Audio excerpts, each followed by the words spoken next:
अस्सलामुअलैकुम सामीन। 17 जुमादुल उखरा की तारीख़ शुरू हो चुकी है, 19 दिसंबर है। ख़बर का उन्वान है पार्लियामेंट में धक्का मुक्की, कांग्रेस बनाम बीजेपी। राहुल गांधी ने दावा किया कि हमारा रास्ता रोका जा रहा था। शिवराज बोले वे जानबूझकर बीच में आए। इस दौरान 2 बीजेपी एमपी ज़ख्मी भी हुए हैं। उधर कांग्रेस सदर मल्लिकार्जुन ने इल्ज़ाम लगाया कि उन्हें धक्का दिया गया है।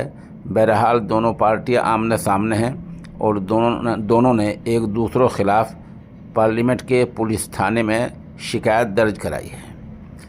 आप पूरी खबर तफसील सुनिए। हम आखिर में ये भी बताएंगे कि राहुल गांधी के ख़िलाफ़ किन धाराओं में, किन दफ़ात में शिकायत दर्ज कराई गई है। पार्लियामेंट में धक्का मुक्की मामले को लेकर बीजेपी और कांग्रेस आमने सामने आ गए हैं। इस मामले में बीजेपी और कांग्रेस दोनों ने पार्लियामेंट रोड थाने में शिकायत दर्ज कराई है। एक तरफ जहां मरकज़ी वज़ीर शिवराज सिंह चौहान ने कहा कि कांग्रेस ने जमहूरियत को कुचल दिया और मर्यादा जो रिवायत रही है उसको भी कुचल दिया। वहीं राहुल गांधी ने कहा कि हम आज पार्लियामेंट जा रहे थे, पार्लियामेंट की सीढ़ियों पर बीजेपी के मेंबरान पार्लियामेंट डंडे लेकर खड़े थे और हमें अंदर नहीं जाने दे रहे थे। पार्लियामेंट में धक्का मुक्की मामले को लेकर बीजेपी और कांग्रेस आमने सामने आ गए हैं। राहुल गांधी पर बीजेपी ने अपने मेंबरान पार्लियामेंट को धक्का देने का इल्ज़ाम लगाया है, जिसमें 2 मेंबरान पार्लियामेंट प्रताप सारंगी और मुकेश राजपूत ज़ख्मी हुए हैं और अस्पताल में भर्ती हैं। इस मामले में बीजेपी और कांग्रेस दोनों ने थाने में शिकायत दर्ज कराई है। वहीं कांग्रेस सदर मल्लिकार्जुन खड़गे का इल्ज़ाम है कि बीजेपी मेंबरान पार्लियामेंट ने उन्हें धक्का दिया है।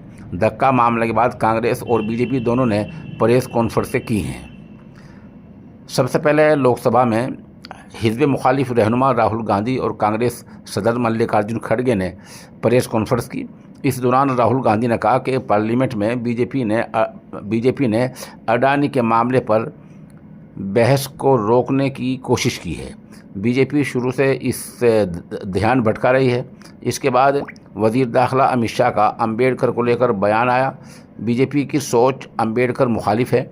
आज फिर बीजेपी ने नया डिस्ट्रैक्शन किया। हम आज पार्लियामेंट जा रहे थे और पार्लियामेंट की सीढ़ियों पर बीजेपी के एमपी डंडे लेकर खड़े थे और हमें अंदर नहीं जाने दे रहे थे। हम शांति से पार्लियामेंट में जा रहे थे। उन्होंने कहा कि वज़ीर दाखिला को इस्तीफ़ा देना चाहिए, साथ ही वे अंबेडकर के तौहीन पर माफ़ी मांगें। इस तरह के मामले हुए हैं। जैसे मैंने बताया कि दोनों ने एक दूसरे के ख़िलाफ़ पुलिस में शिकायत दर्ज कराई है। पहला आप ये सुन लें कि राहुल गांधी के ख़िलाफ़ किन दफ़ात में शिकायत दर्ज कराई गई है।